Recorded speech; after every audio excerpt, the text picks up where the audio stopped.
रसूलुल्लाह सल्लल्लाहु अलैहि वसल्लम के ख़ानदान बनु हाशिम की एक औरत ने चोरी किया। औरतें भी तो चुट्टिन होती हैं, होती कि नहीं होती? कहूँ घर से गई है तो पर्स जरूर लट गई है, आदमी साथे है, झोला ऊ टांगे है, बेगू टांगे है, लेकिन ये पर्स जरूर अपने साथे रखी है। काहे रखत है? विसात खाना वाले से पूछो, जही कहीं उका निकारो निकारे लागे वो उठा गप से धई ले। हमारे यहाँ नानपारा मदरसा अजीजुल उलूम के सामने सोनारों की दुकान है। एक नकाब वाली औरत गई अंगूठी लेने के लिए और सोनार निकाल रखिस, अभी जाने की रख दी से कहूँ गिनी थोड़ो हुई, वो निकारे लाग वो एक ठो अंगूठी उठा गप से धई ली इस पर सुना। अब के बाद देखे दाखिस कही नहीं ठीक है रख दे, चले लाग तो सोनरवा गिनीस तो एक अंगूठी कम। तो कैसी मैं एक अंगूठी कम है कहाँ है? तो कहते आंखें फूट जाए, मैं जानी थे फौरन आंखें फुटे की यहाँ कहीं है, झूठो बोली है आंखें फुटे की हैं। अल्लाह जाने आंखें से कत्ती नफरत है इनका। जब उसने कहा नहीं नहीं अंगूठी मैंने गिन के रखा था, एक अंगूठी कहाँ है निकालो, तो कहते कोड़ियाई जी भैया हमने लिए हैं। और सोनार गैर मुस्लिम था, बजीद हुआ, कहा नहीं दोगी तो हम नंगा कर देंगे, हम छोड़ेंगे नहीं, अंगूठी गिन के रखा था। जब उस सख्ती की तब या घबरान, तब मुंह लटके कहे भैया गलती वगैरह दे दे लिया, बता पर्स ले थे चोरी खाती। रसूलुल्लाह के खानदान की एक औरत ने भी चोरी किया, बनु हाशिम खानदान की, वो पकड़े गए और चोर की सजा है हाथ का काटना।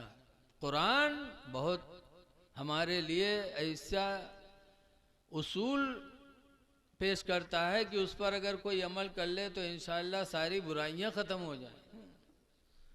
कुरान में है कि अस्सारिक़तु वस्सारिक़ु फ़क़्तउ अयदिया अस्सारिक़ु वस्सारिक़तु फ़क़्तउ अयदियहुमा, चोट्टा चोट्टिन के हाथ काट डालो, अल्लाह फरमाता है। जब उस औरत के हाथ काटने की बारी आई तो बनु हाशिम के लोगों ने मीटिंग किया कि अरे यार हमारे ख़ानदान की है, अगर हाथ कट जाएगा ना तो क़यामत तक मेरा ख़ानदान बदनाम हो जाएगा। तो सबने मीटिंग किया कि चलो सरकार से सिफारिश की जाए कि उसका हाथ ना काटा जाए वरना ख़ानदान बदनाम हो जाएगा। लेकिन सिफारिश करे कौन? तो हुजूर के एक बहुत पसंदीदा लड़के थे जिनका नाम है ओसामा। सरकार के लड़के नहीं थे, सरकार के गुलाम जैद बिन हारिसा के लड़के थे, लेकिन सरकार बहुत चाहते थे। लिखा है रवायतों में कि हजरत फातिमा के लड़के हुसैन और ओसामा दोनों को सरकार बराबर चाहते थे। कभी हुसैन को कंधे पे बिठाते, ओसामा को अपनी उंगली पकड़ा के पैदल चलाते, कभी ओसामा को अपने कंधे पे बिठाते और हुसैन को उंगली पकड़ा के चलाते। रसूलुल्लाह ने दुनिया में इंसाफ करके दिखाया कि अपने बच्चे को जितनी मोहब्बत करो दूसरे के बच्चे से भी मोहब्बत करो।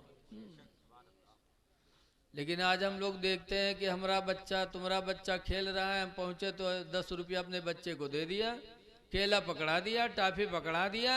अब दूसरे बच्चे जो खेल रहे हैं उनको तकलीफ होती कि नहीं होती? बोलो।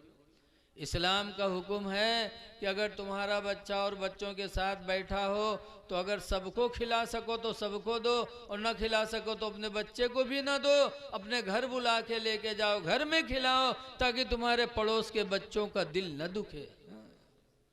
ओसामा को सरकार बहुत मानते थे, तो बनु हाशिम के लोगों ने कहा चलो ओसामा से कहा जाए कि ओसामा जाकर हुजूर से सिफारिश कर दें कि ओसामा की बात हुजूर मानेंगे। ओसामा गए, कहा सरकार ये आपके ख़ानदान की औरत है, हाथ न काटो, कटेगा तो क़यामत तक आपका ख़ानदान बदनाम हो जाएगा। तो सरकार ने जैसे सुना, ए और तो चुप रहो यार, अल्लाह वास्ते चुप रहो। सरकार ने सुना तो नाराज हुई। बुखारी की हदीस में फरमाया अतशफ़उ फी हद्दिम मिन हुदूदिल्लाह, ऐ उसामा तुम अल्लाह की सजा में सिफारिश करने आए हो। वल्लाहि लौ सरक़त फ़ातिमतु बिन्ती मुहम्मद, अगर मोहम्मद की बेटी आज चोरी की होती, लक़ता मुहम्मदुन, तो खुदा की कसम मोहम्मद फातिमा के हाथ को भी काट देता। तुम खानदान की सिफारिश करने आए हो। अल्लाह के रसूल ने उस औरत का हाथ कटवा दिया और कटवा करके कौम को सबक दे दिया कि इंसाफ बहुत ज़रूरी है, इंसाफ बहुत बड़ा अमल है। कुरान पढ़ते हो तो इंसाफ भी करो। हाँ, सिर्फ कुरान ये नहीं कि तिलावत कर, जैसे बहुत से कहते हैं कि रमजान में यह 2 ख़त्म किया रहा है, कोई कहे 5 ख़त्म किया रहा है। ख़त्म करने से काम नहीं चलेगा, कुरान पर अमल करना पड़ेगा। कुरान अमल के लिए नाजिल हुआ है। आज बहुत से लोग दुकान रखते हैं, गल्ला खरीदते हैं, खरीदे जी हैं तो फालतू तोड़ रही हैं, अपन बेची हैं तो दूसरे कांटा से बेची हैं। ऐसे दूध ले वाले, हमको कुछ दिन दूध बेचा तो जब लीटर ले आए नन पा रहा तो दुकानदार के कौन लीटर चाहे, बेचे वाला के खरीदे वाला? तो हम का 2 मेर होते कहा, कहीं ना हाँ बेचे वाला और है, खरीदे वाला और है। बताओ, हम मुसलमान हैं। कुरान करीम में अल्लाह फरमाता वैलुल लिल मुतफ्फिफीन, हिलाकत है, बर्बादी है कम तौलने वालों के लिए, कि जो लोग कम तौलते हैं, कम नापते हैं, उनके लिए हिलाकत है, बर्बादी है। वो रोजी तुम्हारे लिए हराम है, हलाल नहीं है। मुसलमान हो, कुरान अमल के लिए नाजिल हुआ है। सूरह रहमान में भी अल्लाह फरमाता कीमुल वज़्न बिल क़िस्त, ऐ लोगो बराबर बराबर तौलो, वला तुख्सिरुल मीज़ान, और तौलने में कोई घाटा न करो। आजकल मामला है गड़बड़, कोई कोटेदार तो ईमानदारी है तो गुस्सा आ जाए। हाँ, ऐसे ही पिपरमिंट के तेल खरीदे वाले 50 ग्राम के रांगा भरवाए रहा था नीचे। अब हर 5 किलो पर या 2 किलो पर तुमने 50 ग्राम तेल ज़्यादा लिया तो बताओ क्या तुम्हारे लिए वो जायज़ है? जायज़ नहीं है। कुरान नाजिल हुआ है हमारे आपके अमल के लिए। वो जो ज़्यादा आप ले रहे हो, ज़्यादा, वो आपके लिए कतान जायज़ नहीं। कुरान हमारे तुम्हारे हिदायत के लिए नाजिल हुआ। अल्लाह एक जगह फरमाता अहल्लल्लाहुल बैअ व हर्रमर रिबा, अल्लाह ताला ने तिजारत को हलाल फरमाया और सूद को हराम फरमा दिया। तिजारत हलाल है और सूद हराम है। कुरान पढ़ रहे हो, मुसलमान हो, मुसलमान होने का दावा करते हो, लेकिन अपनी रोजी की तरफ ध्यान नहीं देते। तिजारत करो, अल्लाह ने तिजारत में बरकत रखी है। सूद हराम है। बसरा में एक साहब थे जिनका नाम है हबीब, बहुत दौलतमंद थे। वो सूद पर अपना पैसा बांटे थे और वसूली करने जाते थे तो जो पैसा दिया उसमें से नहीं लेते थे, सूद वाला ऊपर वाला जोड़ के ले आवत रहे। जैसे कोई का 50,000 दे दिन तो 50 में से नहीं लेते रहे, जो ऊपर बढ़त रहा है सूद उसको लेके आते थे, ऊपर का पैसा वसूला करते थे। एक दिन शाम को एक फ़कीर आया उनके दरवाजे पर मांगने के लिए। जब अल्लाह के नाम पर मांगा तो हबीब बाहर निकले, कहा सुनो, अगर मैं तुमको कुछ दे दूंगा तो तुम रहोगे गरीब के गरीब ही, तुम मालदार नहीं होगे। और अगर तुम जैसे फ़कीरन का हम दे लगवे तो तुमरन जैसे हमू फ़कीर हो जीवे, इसलिए तुम चले जाओ, तुमको कुछ मिल न पे। वो बेचारा भिखारी चला गया। बीवी ने खाना बनाया। खाना बनाने के बाद हबीब जब खाने के लिए बैठे, बीवी ने पतीली में जब चम्मच डाला, करछुल डाला निकालने के लिए, तो देखा कि पूरी पतीली खाने के खून से भरे हुई है, सब खाना खून हो गया।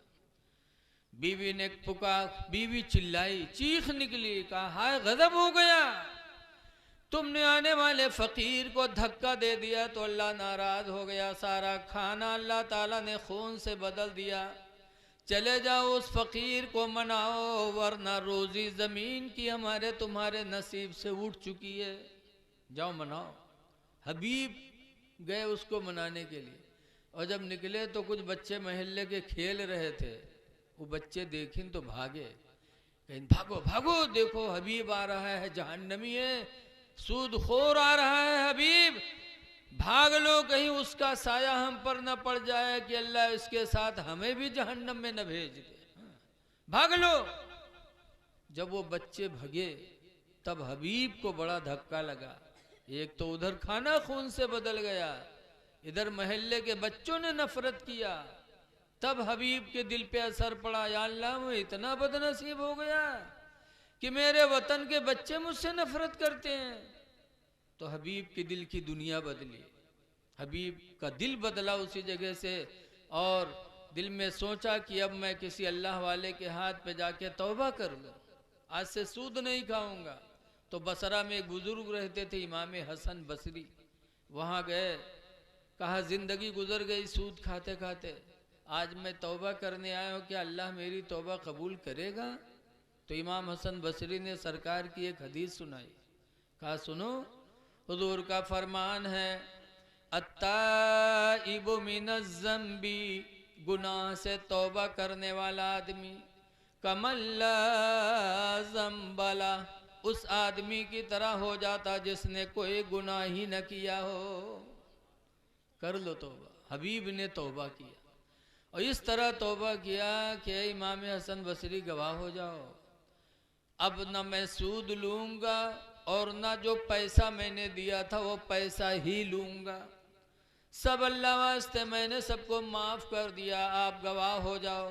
इमाम हसन बसरी के सामने हबीब ने जो तौबा किया, और तौबा करके पलटे, जब घर आने लगे तो मोहल्ले के बच्चे जो खेल रहे थे उन लोगों ने देखा तो दौड़े, और दौड़कर हबीब के कदमों को हाथों से पकड़ लिया, कदमों में लिपट गए और कहने लगे, ऐ बच्चों, ऐ लोगों, हबीब के कदमों से लग जाओ, इसलिए कि ये तौबा करके आ रहे हैं, इनके कदमों से लग जाओगे तो अल्लाह इनके तुफैल में हमें भी जन्नत अता फरमाएगा। तब हबीब और रोए, कहा या अल्लाह तू कितना मेहरबान है कि अभी चंद ही मिनट पहले जब मैंने तौबा नहीं किया था तो बच्चे मुझसे नफरत कर रहे थे, और अभी मैंने तौबा कर ली तो अल्लाह मेरी मोहब्बत तूने अपने बंदों के दिलों में डाल दिया तूने। ऐ लोगों, सूद हराम